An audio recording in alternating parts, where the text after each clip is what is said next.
रामपुर का हत्याकांड, वहाँ सिपाही ने, पुलिस वाले ने एक दलित युवा को गोली मार दी सरेआम। कहाँ सो रही है योगी सरकार, कहाँ सो रहे हैं ये मोदी जी?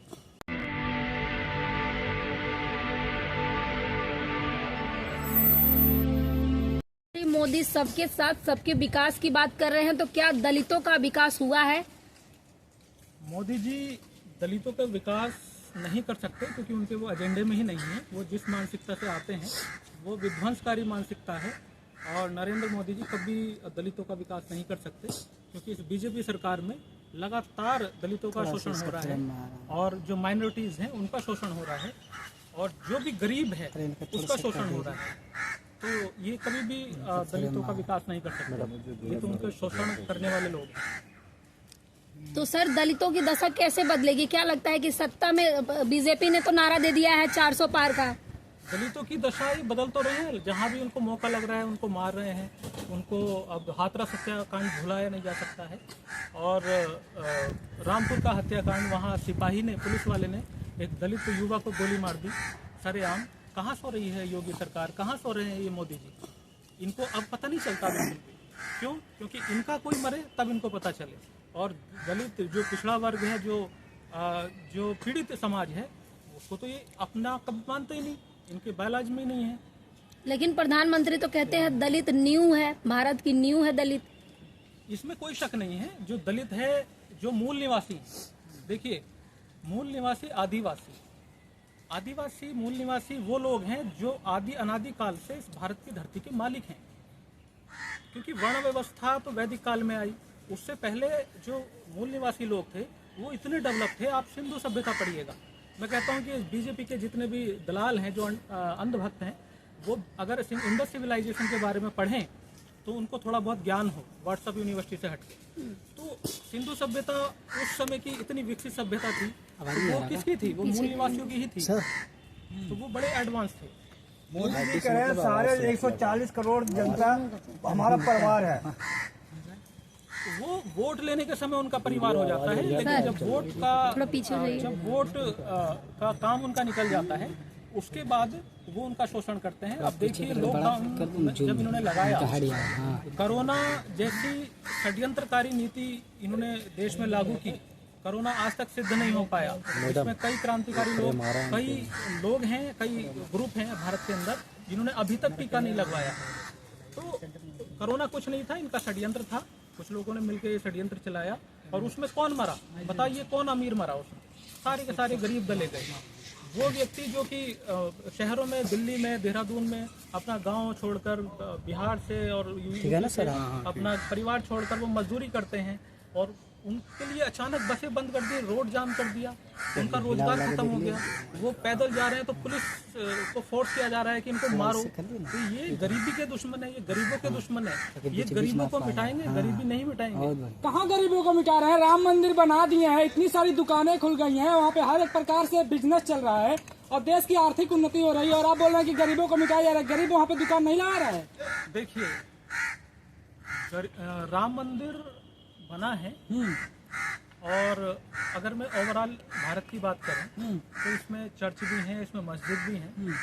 मंदिर बन जाए कोई फर्क नहीं पड़ता, अच्छी बात, बनना चाहिए। लेकिन मंदिर की आड़ में जो षड्यंत्र कर रहे हैं, ये जो बीजेपी के एक नए राम बना दिए हैं, जो कि मोदी जी से छोटे हैं, है ना, जिनका कद मोदी जी से छोटा है, ये सरासर गलत है। और दूसरी बात, श्री रामचंद्र जी को ये हिंदू कहकर उनको अपमानित कर रहे हैं। रामचंद्र जी हिंदू नहीं थे। क्या बात कर रहे हैं? फिर क्या थे? रामचंद्र जी हिंदू नहीं थे, ये मैं दावे के साथ कहता हूँ। क्या थे फिर?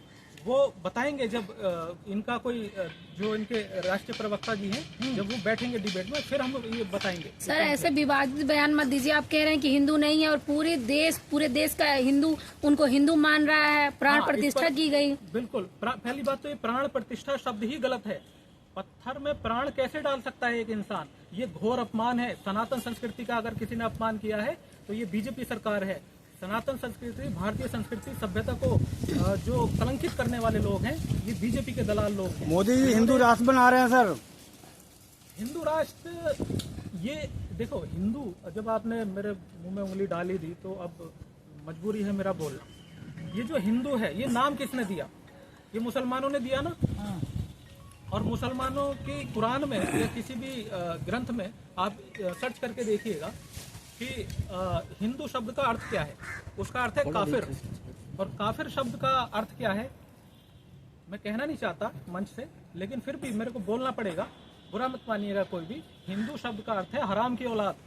तो जो श्री रामचंद्र जी को हिंदू कह रहे हैं तो ये अपमानजनक शब्द है, और ये कह रहे हैं हम हिंदू राष्ट्र बनाएंगे, तो इनको शर्म के डूब के मर जाना चाहिए। अब इन्होंने सनातन नाम दे दिया सर। पढ़े लिखे तो लोग हैं नहीं, 8वीं पास पता नहीं कहाँ से की है उन्होंने। अरे प्रधानमंत्री पीजी किए हुए हैं दिल्ली से, डिग्री दिखा रहे हैं। वो अमित शाह जी डिग्री दिखा रहे हैं, प्रधानमंत्री जी जो है कह रहे हैं मैं तो कहीं पढ़ा लिखा ही नहीं, 45 साल भिक्षा। आपको आरक्षण खोर कहते हैं, वो मेरिटधारी लोग, आप कह रहे पढ़े लिखे नहीं है।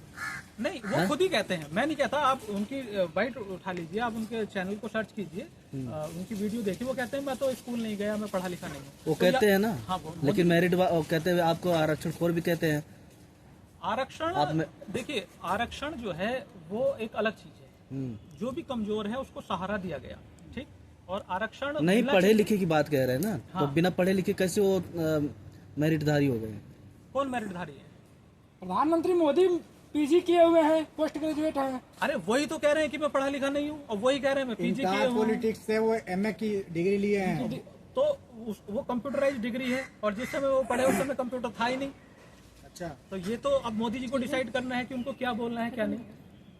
तो सबसे पहले मैं अच्छा, यूपी में लॉ एंड ऑर्डर के बारे में क्या कहना चाहते हैं? यूपी का जो लॉ एंड ऑर्डर दलितों की लगातार हत्या करी जा रही है, दलितों का और अपमान कोई हो रहा है। आवाज उठाने को राजी नहीं है। जो गरीब लोग हैं, जो शोषित लोग हैं, जो पीड़ित लोग हैं, उनका लगातार शोषण उत्तर प्रदेश में हो रहा है, उनको कोई लाभ नहीं पहुंच रहा है। और जो योगी जी की सरकार है, योगी जी की सरकार कुछ लोगों को संरक्षण दे रही है, सबको संरक्षण नहीं दे रही है। अगर सबको संरक्षण देते तो जो ये हिंदू बेटा बदायूं में जो बच्चों का कत्ल हुआ, उस नाई की इतनी औकात, उस व्यक्ति की, उस जो भी था वो जावेद, उसकी इतनी औकात जो घर में घुस के वो बच्चों को कत्ल कर दे। इसका मतलब सीधा सीधा है कि जो माफिया लोग हैं, जो गुंडे लोग हैं, वो सरकार से कहीं ना कहीं मिले हुए हैं, और सरकार जो है उनको संरक्षण दे रही है। और बाद में जब सरकार की नाक से ऊपर पानी आ जाता है तब वो उनका एनकाउंटर कर देती है ताकि उनके पत्ते ना खोल जाए। सर ये है योगी सर, एक इंडिया गठबंधन है कि एनडीए गठबंधन है, उसमें दलित को कहीं जगह नहीं है सर। देखिए, दलित को जो गरीब है, जो पीड़ित है, जो शोषित है, उसे अपने विकास के लिए खुद आगे आना होगा। मैं कहता हूँ कि वो किसी विशेष एजेंडे से ना जुड़े, वो अपने विकास के लिए खुद आगे आए। उसके लिए उन्हें क्या करना होगा? कहा गया है कि लेखनी कलम की पावर तलवार की पावर से बड़ी पावर होती है। तो जो हमारे बच्चे हैं जो पढ़ाई कर रहे हैं, उनको हम उस साइड ना लगा के उनको पढ़ाई में हम सपोर्ट करते हैं।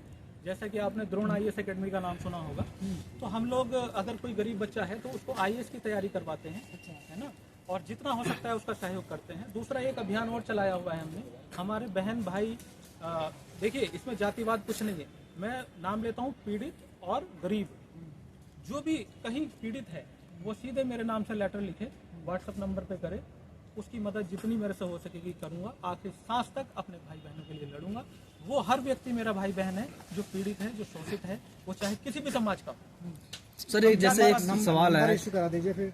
हाँ, मैं नंबर दे दीजिएगा, हम लोग इशू कर दूंगा मैं। हाँ। सर ये सवाल एक और है कि अभी राम मंदिर पे बात हुई है, राम मंदिर से क्या देश के जो आम आवाम की जो फायदा हो सकता है? देखिए, ये आस्था का विषय है। किसी को पत्थर में भगवान दिखाई देते हैं, किसी को परछाई में भगवान दिखाई देते हैं, किसी को कहीं भगवान दिखाई नहीं देते। तो मंदिर, बीजेपी ने क्या किया है कि मंदिर को बिजनेस का रूप दे दिया है कि यहाँ टूरिस्ट आएंगे। देखिए, कोई भी धर्म अपनी धार्मिकता के आधार पर बिजनेस नहीं करता है। आप क्रिश्चियनिटी को ले लीजिए, कभी कोई क्रिश्चियन नेता आके ये नहीं कहता ईसा मसीह के नाम पे वोट दे दो, कोई मुस्लिम नेता आके ये नहीं कहता मोहम्मद साहब के नाम पे वोट दे दो। लेकिन इस सनातन संस्कृति का ऐसा विध्वंस किया है मोदी जी सरकार ने, मोदी की सरकार मतलब अडानी की सरकार ने।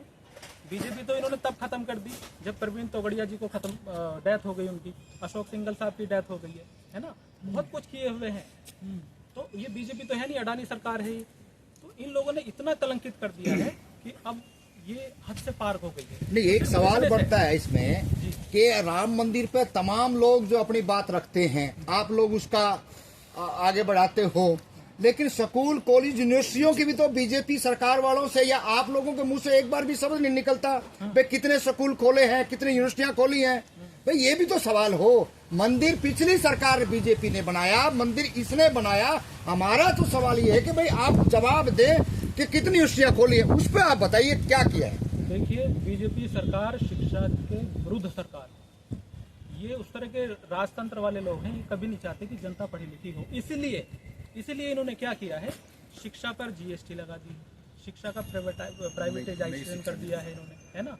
इसको जो है प्राइवेट में दे दिया है ताकि वो महंगे हों और गरीब का बच्चा ना पढ़ पाए। अभी पता है, एक जो मुखर्जी नगर में जो आईएएस बच्चे तैयारी कर रहे हैं, तो एक बहन थी, वो कह रही कि मैंने गुनाह कर लिया कि मैं गरीब की बच्ची हूँ जो अब आईएएस का सपना मैंने देख लिया, क्योंकि इतना कुछ बदल दिया इन्होंने तो सिविल सर्विसेज की तैयारी में इतना घोटाला कर रखा है कि जो किताबें हैं ना, राइटर उनसे टाई अप कर लिया है कि सिर्फ हम क्वेश्चन तुम्हारी किताब का देंगे, है ना। और उनसे इन्होंने मोटी रकम ली होगी, क्योंकि ये वो लोग हैं जो गाय, गंगा, गौरी तीनों के नाम पे धंधा करते हैं। आपको ज्ञात होगा, मोदी जी कहते हैं हमने विकास कर दिया, अंधभक्त कहते हैं हमने विश्व में नाम कर दिया। किस चीज में नाम किया इन्होंने? जो गाय का मांस है उसमें इतनी मेहनत करी मोदी जी ने, वो अब निर्यात में भारत का जो स्थान है वो दूसरे नंबर पर है विश्व में।